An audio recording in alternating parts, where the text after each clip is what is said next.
who is Lauri Smith. And she's a leadership coach, but the best thing that I like about knowing about her is that she considers herself the caring visionary officer of Voice Matters, her leadership coach company. She strives to find the soul underneath the static when she is talking to people. And I think that's something we can all use from time to time. So without further ado, I'd like to bring up Lauri Smith.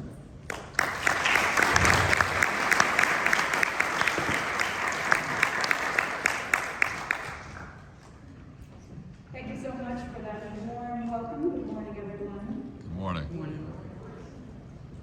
Maya Angelou said, "Words mean more than what is set down on paper. It takes the human voice to infuse them with deeper meaning. In order to truly lead, a person needs to develop 3 traits that not every person has. First, they need to have a vision for a better world, for realizing a quest that they're on. Second, they need to be able to creatively navigate from the present moment toward that vision. And third, they need to be able to communicate in a way that inspires others to join them on the journey toward making that vision a reality." And it's this third quality that Maya Angelou is pointing us to.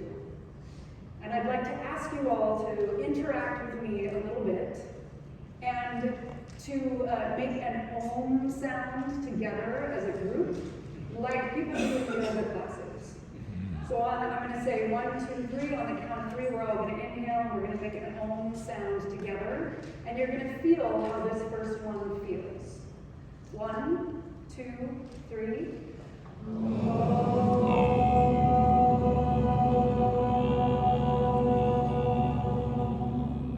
Remember that sound, and remember how it felt. While words mean more than what is set down on paper, most of us spend the majority of our time and attention on what we're going to say. However, it's not just what you say as a leader, it's also how you say it. Imagine, for a moment, Martin Luther King Jr.'s "I Have a Dream" speech. Close your eyes if that helps you, and really hear and see and feel Martin Luther King Jr.'s words. And now imagine that instead of being spoken by Martin Luther King Jr., they're being spoken instead by Richard Nixon. I get a laugh every time. Richard Nixon's how he infused words pales in comparison to Martin Luther King Jr. and others like him. The thing is, we are all born with charisma.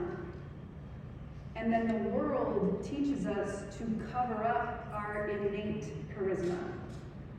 Martin Luther King Jr. is not the only charismatic speaker.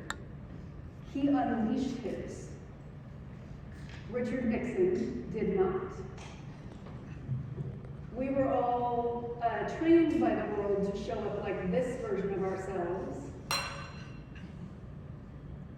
when how we were all born and what we're capable of recapturing is showing up like this version of ourselves. I tapped it much less hard and it's still vibrating in my hand. We've been trained to speak from a voice of suppression rather than a voice of expression. We've been given messages consciously and unconsciously like, don't be too big, don't be too much, children should be seen and not heard, don't be too emotional. And we suppress our emotions by suppressing our breath. And the emotions and the breath, the energy in motion and the breath, go hand in hand with our charisma. And then, after hearing those messages over the course of a lifetime, we develop a kind of emotional armor or energetic masks of that suppression, and eventually they become a habit. It's no longer a choice.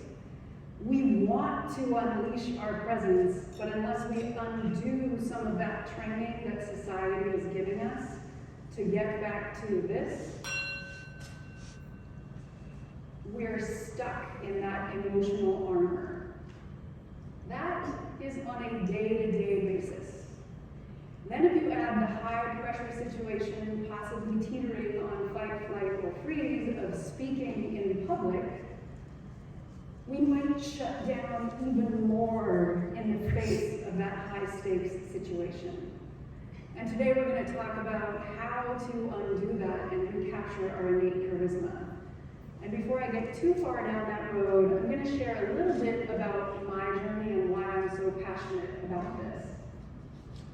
When I was about 7 years old, my mother found me in the backyard with my hair pinned in little pin curls, pretending to be Cindy Brady. I had actually started out playing make-believe with my friends. And then they got bored and wanted to go bike riding and swimming and the normal things that kids do. And I said, okay, I'll meet you at the pool later. And I stayed in my backyard finishing the story. My mother found me there and she immediately took me to an acting class. And in the world of theater, I found what I call now my first spiritual zone. Theater has its dark side and its light side like anything else. Most of what I'll talk about today is the light side. With my theater colleagues, I found a highly creative group of people that were capable of being present with me, deeply present, in a way that most of the world was not capable of being. Fast forward 20 years, and I was working as an executive assistant here in Silicon Valley by day and doing theater by night and working way too much overall, as most of us probably have done at some point in our lives. And I was doing theater, I was teaching, I was leading, all on the side of being an executive assistant. And as a teacher, a speaker, and a leader, I had moments where everything flowed, where I felt like speaking or leading a class was like a meditation in motion. I was vibrant and alive from head to toe, and there was energy bouncing off of the walls of the room. And then the other 40% of the time, it felt horrible. It felt like I was moving through sludge, or like I was trying to reach scene partners and students, and there was a thick pane of glass between us. And I did not understand what was creating these two incredibly opposite experiences. Sometimes I felt like a porcelain doll, smiling, going along, not really saying much at all. And other times, I felt like a deranged mannequin had taken over my body, and I was moving and I was speaking, but the real me was trapped on the inside, sort of banging on my eyeballs inside of my body, saying, wait, that's not how I wanted to say it. That's not how I wanted to show up. So I went on a bit of a quest to figure out what is creating these experiences. And during my favorite acting class with my favorite acting instructor, we did an exercise called a short stack, where everyone in the class was focused on me and my development. Normally it was you and 1 to 3 other scene partners. And I kept doing that thing that we all do of putting on the emotional armor in between these miniature exercises, pulling myself together, putting on the fine face. And as he had to do so many times over the years with me, he paused the exercise to explain what I was missing. He said, you keep pulling yourself back together. Stop doing that. What I'm asking you to do is to be with us, be present in your own body, and be with us from where you are. And I trusted him, so I took a risk and I did that. And as the exercise continued, At times, I would be laughing hysterically, and then someone would come in with a new prompt that made no sense with the laughter, and I just kept doing it. In other scenes, I would be crying uncontrollably, and someone would come in with something else. And as the exercise continued, I felt the layers of that emotional armor protection melting away from the inside out.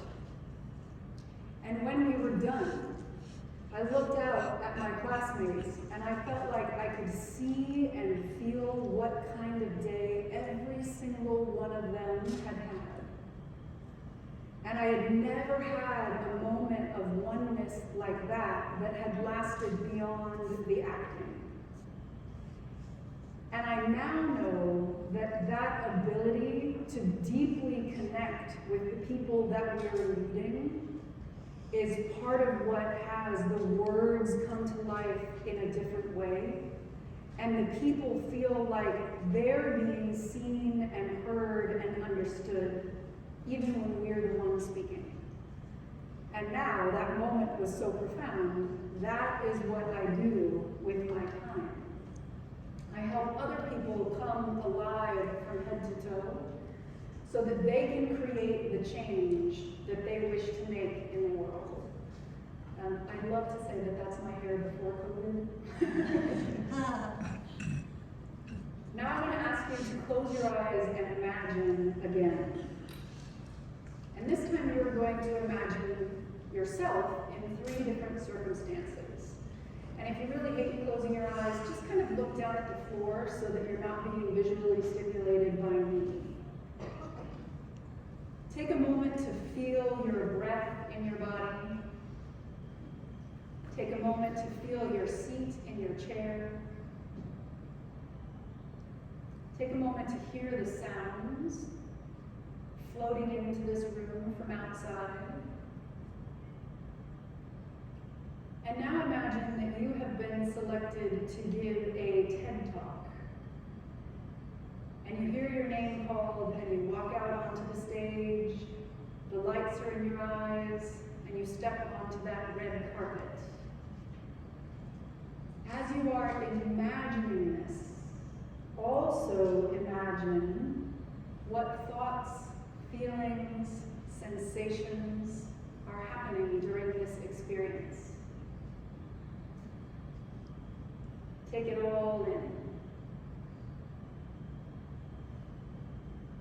And now inhale through your nose and exhale out your mouth. And now imagine that you are leading an event on Zoom. Looking at all those little Zoom boxes. And in this circumstance, notice what's happening in your mind, your body, your breath, and your energy. And inhale through the nose, exhale out the mouth one more time. And now, imagine that you're around one of those oval tables, live, with a small group of people, maybe 12 to 20, and it's one of those dynamic meetings where the conversation is popping around the room. What are your thoughts? What are your feelings? What's your energy like in this circumstance?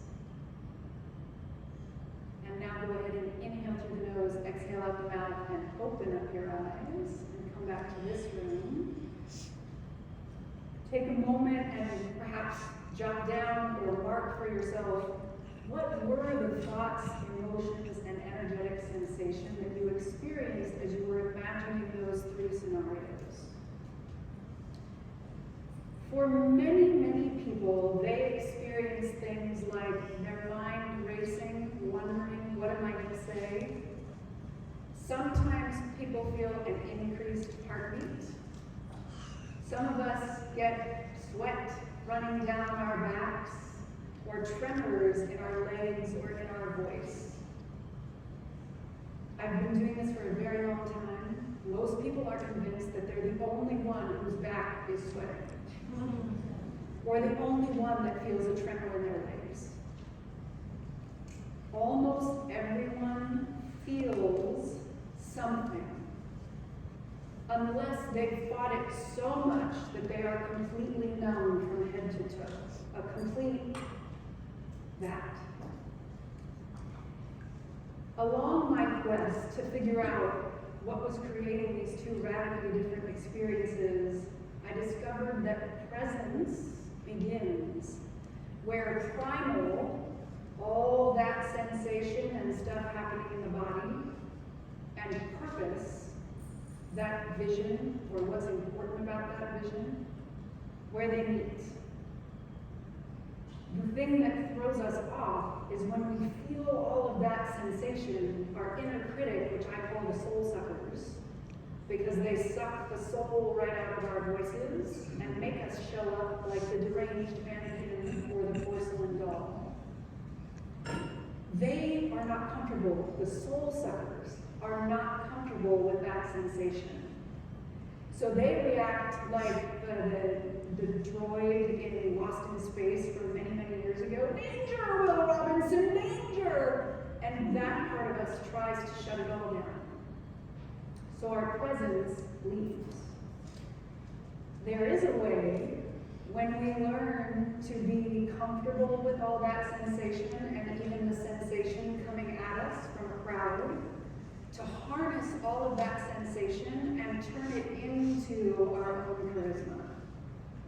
And this is how we do that. Intend, align, invite. I'm going to say it again and again. Our brains love threes. So if you remember nothing else from today, if you're walking around for the rest of this event saying intend, align, invite in your mind, that's fantastic. And I will break it down. Intend is setting an emotional or energetic intention for the experience you want for them. It might be that you want to create more connection. It might be that you want to wake people up. It might be that you want to bring a sense of hope. The more you can distill it down to one word or a short phrase that you can watch for as you're speaking, the better it will go. Then, as you speak, you look moment by moment for signs of that intention coming to life in them. So when you start, they're not going to look like that. And then the bell's going to ring. I'm just kidding. As you speak, they might shift from hopeless to hope. When our soul suckers are in charge, they tend to avoid what they don't want, which is like going river rafting and trying not to hit the rocks. My attention all of a sudden is on the rocks. If I'm thinking, I don't really want to set anybody off, I don't want to make anybody feel bad, as I'm saying, just notice what's happening in your body. I hope I don't screw up. I hope I don't say the wrong thing. I hope I don't forget what I'm supposed to say. That's not creating an alive feeling in my body. I don't know about yours. If I'm thinking instead, I want a smooth ride down this river, or I want to create an aliveness in the room, my attention is now on the aliveness and signs of moving toward that, which is very different than trying not to screw it up. We don't usually do that consciously. It's usually kind of hiding in the background. Align is about aligning your body, your breath, and your energy with that intention and with this version of yourself. Your fullest, most expressive self. To align the body, we need to explore our ABCs. A stands for avoid. We're presented with an opportunity to connect with the crowd or the people that we're leading, and we sort of implode. And go ahead and try this in your chairs with me right now. Cave your chests in, sit on the back of your seats, look down at the floor or up at the ceiling, and imagine trying to lead a group of people from there. Control, the C of ABCs, is a little too much effort in the body, leaning forward. This is my deranged mannequin. We lose our peripheral vision. And go ahead and try that in your chairs. Lean forward, engage every single muscle of your body. And then let that go. The place we want to be is in balance. I have a balance of effort and ease in my body. Rock around on your sits bones and find the spot where you feel like you can lean forward, you can lean back, you can stand up at any moment. Your chest is aligned on top of those sits bones. Your head is aligned on top of that. Your eyes are open and making eye contact while also having an awareness of the entire room, rather than having that deranged mannequin laser focus where you lose your peripheral vision. This B physicality is part of how you create the space to call others forth into their own leadership and into joining you on your journey toward realizing your vision. Breathing. We suppress our emotions by suppressing our breath. So to align your breath with your most expressive self, you want to nourish your body with more breath than you're probably used to on a day-to-day basis, aka bigger inhales. Then you want to use that breath to nourish and support the sound of your voice and embrace silence. Our soul suckers want us to talk like this.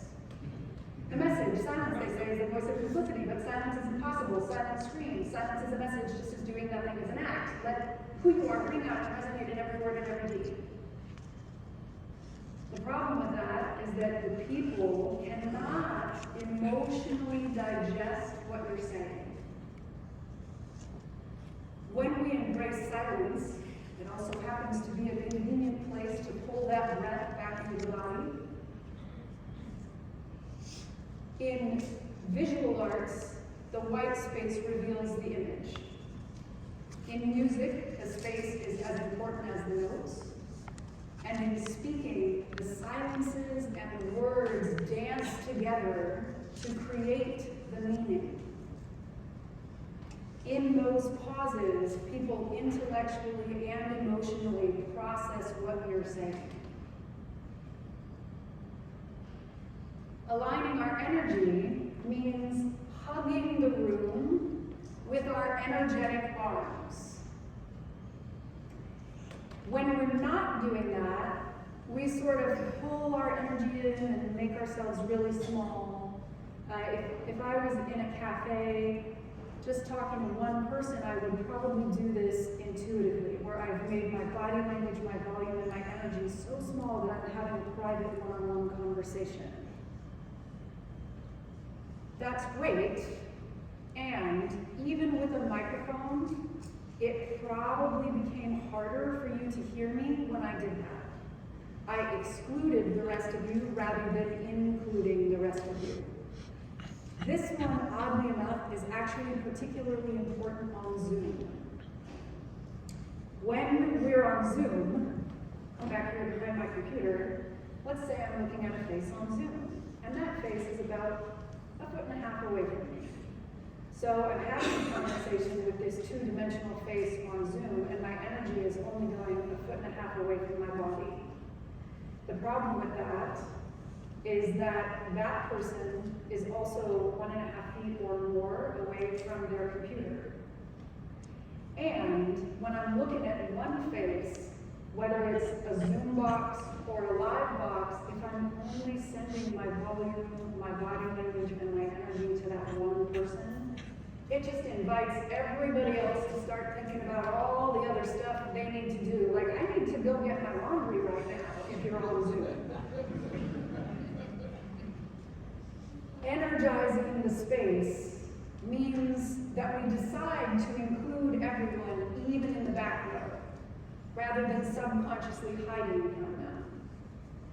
It also requires that we give ourselves the permission to be seen and heard and felt, to that level, which goes against children should be seen and not heard, don't take up too much space. So one way that helps us is that we connect it back to that intention. I'm not taking up all the space in the room just for taking up space. I'm taking up space in the room for the sake of that intention of hope or awakening. So now we're going to try it. Intend, align, invite. Inviting is listening to their nonverbals as we're speaking. Letting them have their half of the conversation rather than monologuing at them.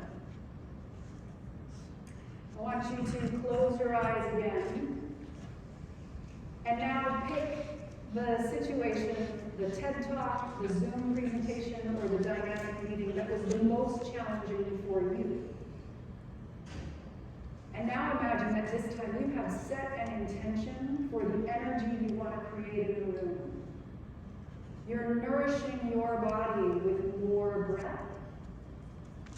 And you're inviting them along for the ride, listening to their nonverbals, moment by moment, breath by breath.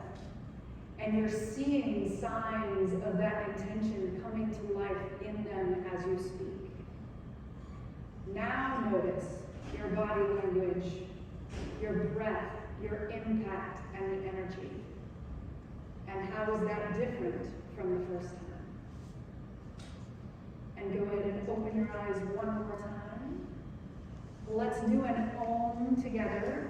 And this time, nourish your body with breath and imagine that the sound waves are going to bring that intention into the room.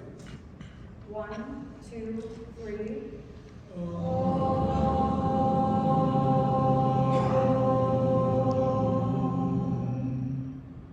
That felt different to me up here. With our voices, we can share the resonance of our soul's purpose with the world. I have a challenge for you, which is to play with intend, align, invite for the rest of the day today. And notice how it feels different to you, and notice any shift in your impact.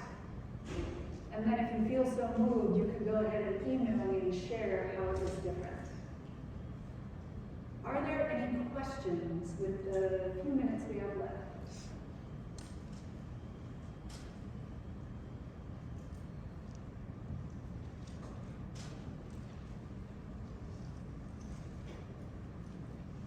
Oh, there's a hand.